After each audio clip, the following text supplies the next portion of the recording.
আপনারা জানেন যে আসলে আমরা পুলিশ যেটা মডেল থানা, আমরা পুলিশ বর্তমানে ঢাকা জেলা সহ সবখানেই একই রকম। আমরা খুব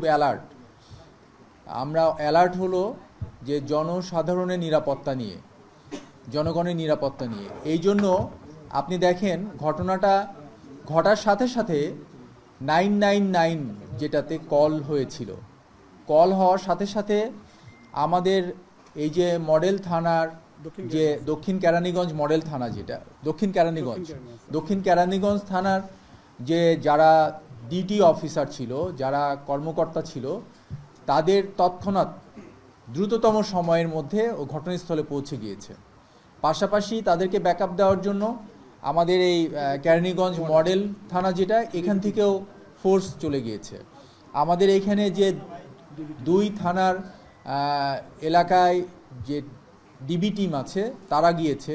পাশাপাশি আমাদের যে এখানে সার্কেলের দায়িত্বে যে অফিসার আছে সে চলে গিয়েছে। তারপরে আমি খবর পেয়ে সার্কেল অ্যাডিশনাল এসপি ওখানে গিয়ে অন স্পট ও ব্রিফ করছে আমাকে সব কিছু। দেখলাম যে ঘটনাটা একটু সামনের দিকে আরও জটিল রূপ নিতে পারে। এই জন্য আমি আমার আলফা 2 আমরাও এখানে চলে এসেছি। পাশাপাশি আমরা যেহেতু মাঠে যৌথ বাহিনী কাজ করছি আমরা একসাথে, এখানে আমরা র্যাবের সিও সহ, র্যাব 10-এর CO Khalid, additional DIG Khalid, উনি এসে হাজির হয়েছেন। তারপরে আপনার সেনাবাহিনীর সিও 19 বীরের, সেও এসে হাজির হয়েছে। পাশাপাশি ডিএমপি সোয়াট টিম যেটা আছে আমাদের, তারাও মুভ করেছে। আমাদের প্ল্যানে পুরোটাই যেন সেফটি সিকিউরিটি নিয়ে জনসাধারণের সেবার জন্য, জনসাধারণের নিরাপত্তার জন্য আমরা সকলেই প্রস্তুত। এবং আজকে এটার একটা ভালো আপনারা দেখতে পেয়েছেন, মাঠে প্র্যাকটিক্যাল দেখতে পেয়েছেন। সেটা কেন? কারণ হলো আপনি জানেন যে ভিতরে আমরা খবর পেলাম যে ডাকাত এখানে অ্যাটাক করেছে, ডাকাত এসেছে এই কি বলে রূপালী ব্যাংক এই শাখায়। এটা হলো আপনারা জানেন দক্ষিণ কেরানীগঞ্জের এই জায়গাটার নাম একটু জটিল, চুনকুটিয়া যে জায়গাটা, চুনকুটিয়া, ওইখানে এসে ওরা ঢুকেছে এবং জিম্মি করেছে ওইখানে যে স্টাফদেরকে, 10 জন স্টাফ ওই ব্যাংকের, এবং 6 জন ছিল ক্লায়েন্ট, এদের মধ্যে একজন একটা বাচ্চা ছিল। তো এই এদেরকে জিম্মি করে আর ডাকাত দল, আসলে আমি আমার জায়গা থেকে আমি তাদেরকে ইন্টারোগেশন করে এবং তাদের সাথে কথা বলে যতটুকু বুঝছি, তারা আসলে মাইনর এজের ছেলেরা। একজনের বয়স 22 বছর, ও একটু ম্যাচিউর, আর বাকি 2 জনের 16 বছর।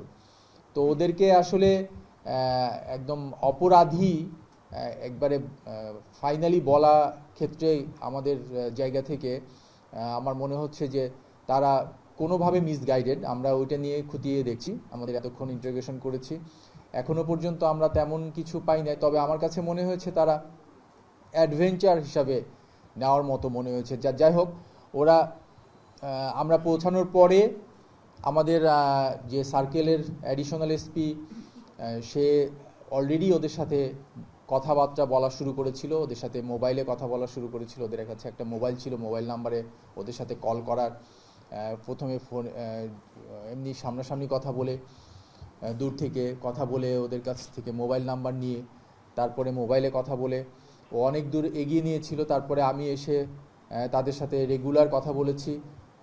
আপনারা অনেকে যারা আশেপাশে ছিলেন তারা দেখেছেন, আমরা কিন্তু আইজি স্যার আমাদেরকে লাইভে ইনস্ট্রাকশন দিয়েছে, অনেক দিক নির্দেশনা দিয়েছে, সেফটি নিয়ে করেছে স্যারের।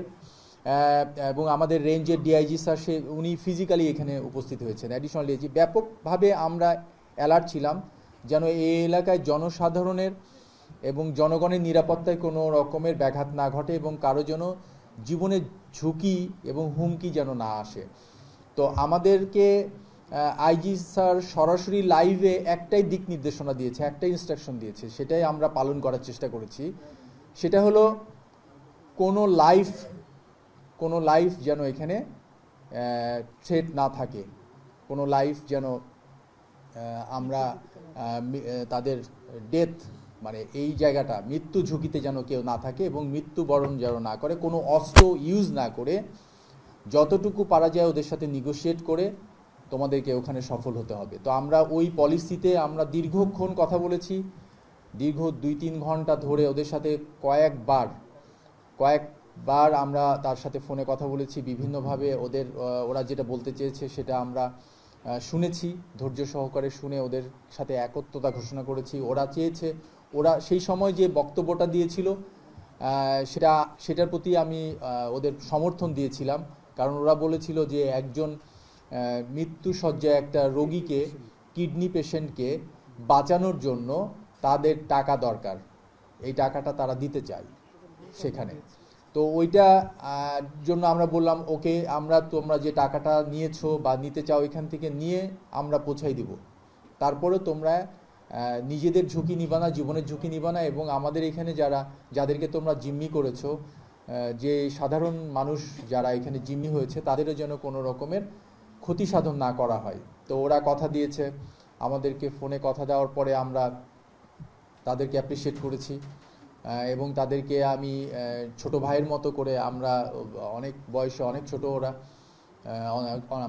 আমাদের সন্তানদের মতো, তো আমরা ছোট ভাই বলে, সন্তান বলে তাদেরকে বারবার বুঝিয়েছি যে তোমাদের এখানে কোনো, তাহলে আমরা দেখছি না যে তোমরা কোনো দোষ করছো, ঠিক আছে, তোমাদের টাকার প্রয়োজন, তোমরা নিচ্ছ, আমরা তোমাদেরকে নিয়ে এই অনেক ধরনের পলিসি যেগুলো আমরা নিই সাধারণত ক্রাইম জবে, ক্রাইম ম্যানেজমেন্টে, সেইভাবে আমরা কথা বলে তাদেরকে ফাইনালি আমরা কনভিন্স করতে পেরেছি। এবং আমি তাদেরকে যখন বের করে ওদেরকে আবার লাইভে নিয়ে, আমি এটা সত্যি আমরা যারা এখানে টিম কাজ করেছি, আমরা সবাই ফুল সাপোর্ট পেয়েছি অন্যান্য বাহিনীর তরফ থেকে, এবং বাংলাদেশ পুলিশের সর্বোচ্চ প্রধান, যিনি সর্বোচ্চ অথরিটি, আইজি স্যার সাথে ওদেরকে স্পিকারে কথা বলানোর পরে ওরাও আশ্বস্ত হয়েছে যে না, তাহলে আমরা সেফ, আমরা পুলিশের কাছে ধরা দিলে, আমরা পুলিশের কাছে যদি আমরা আত্মসমর্পণ করি তাহলে আমরা সেফ থাকবো, ওদের লাইফে কোনো হ্যাসেল থাকবে না, লাইফ থ্রেট হবে না। এই জন্য তারা কিন্তু আমাদের কাছে ওরা আত্মসমর্পণ করে। তারা অস্ত্রগুলো, আমি বলেছি আগে তোমরা আগে অস্ত্রটা দিয়ে দিবা, তারপরে তোমাদের টাকা নিয়ে তোমরা বের হয়ে আসবা, আমরা তোমাদেরকে সম্পূর্ণ সেফটি সিকিউরিটি সব দিয়ে আমরা ওদেরকে গাড়িতে করে নিয়ে এসে, আমরা এতক্ষণ ধরে আপনাদেরকে একটু সময় লাগলো কারণ তাদের অনেক কিছু জিজ্ঞাসাবাদ করে আমাদের কাছে এই পর্যন্ত এখন যতক্ষণ ওদের সাথে কথা বললাম তাতে মনে হয়েছে ওরা বিভিন্ন মুভি এই সমস্ত দেখা বা ভিডিও দেখা, এগুলোর উপরে ভিত্তি করে ওরা একটা অ্যাডভেঞ্চার হিসাবে নিতে গিয়েছে। তো তারপরে আমরা বলেছি যে তারা টাকাটা তোমরা কি করতে চাও, ওইখানে বলেছিল যে তারা পেশেন্টকে দিতে চায়, কিন্তু আমরা এখনো পর্যন্ত পেশেন্টের যে নাম দিয়েছে, তার ঠিকানা দিয়েছে, এগুলো ব্যাপারগুলো আমরা যাচাই বাছাই করছি। এখনও আমরা কনক্রিট ওইটার সিদ্ধান্ত নিতে পারছি না যে এটা আসলে ওদের মোটিভটা এটাই ছিল কিনা। পাশাপাশি ওদের কেউ বলছে, আমরা উদ্ধার করেছি ওখানে যেটা 18 লক্ষ টাকা ওদের ব্যাগ থেকে, তো এই 18 লক্ষ টাকার মধ্যে ওরা আবার কেউ বলছে যে মোবাইল ওদের পছন্দ, আইফোন পছন্দ, তো আইফোন কেনার একটা কথা বলছে। তো এই পর্যন্ত, আরও বাকিগুলো আমাদের ইনভেস্টিগেশনের ইস্যু আছে, ইনভেস্টিগেশনগুলো হলে তারপরে আমরা এগুলো আইনগত প্রক্রিয়াতে থাকবে। আর আমাদের যেগুলো আলামত বলে, যেটা আমরা ওখান থেকে যেগুলো উদ্ধার করেছি সেগুলো আপনাদেরকে অলরেডি উপস্থাপন করেছি, আপনারা দেখেছেন। তবে আপনাদের কাছে অনুরোধ যে এরা তো অ্যাকচুয়ালি আন্ডার এজ, জুভেনাইল, তো এদের ছবি আসলে আমাদের কিন্তু এগুলো ইন্টারন্যাশনাল রুলে এগুলো আপনাদের প্রচার করা আমাদের উচিত হবে না। আপনারা চেষ্টা করবেন ব্লার করে ওগুলোকে প্রচার করা, কারণ ওদের ভবিষ্যৎ আছে। আমাদের সমাজে এরকম ধরনের অপরাধগুলো যেগুলো সংগঠিত হয়, শুরুতেই যদি আমরা সবাই অ্যালার্ট থাকি, এগুলো আপনারা যারা আছেন সেখানে উপস্থিত সবাই আমরা কেউ এটাকে এড়িয়ে যেতে পারি না, তাদের এই বিপথে যাওয়ার জায়গাগুলো থেকে।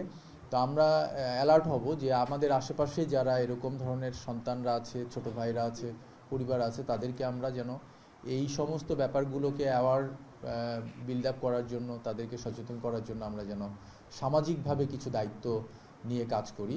এই অনুরোধটা করব আপনাদেরকে। আপনাদের মিডিয়ার হাতে অনেক কিছু, আপনারা অনেক সমাজের জন্য অনেক কিছু করেন, আমাদের চোখ আপনারা অনেক কিছু আমাদেরকে দেন, আমরা এই জন্য সফল হই। পাশাপাশি আমার মনে হয় যে আজকের দিনে এটাও একটা সচেতনতার সময় এসেছে যে আপনি এই যে ছোট ছোট বাচ্চারা যারা একদম আন্ডার এজ, তাদের ভবিষ্যৎ আছে, এদের ব্যাপারে আপনারা সজাগ থাকবেন। এগুলো ব্যাপারগুলোতে আপনারা চেষ্টা করবেন যেন তারা কোনো পথে বিপথে যাওয়ার শুরুতেই যেন আমরা ফিরাই নিয়ে আসতে পারি।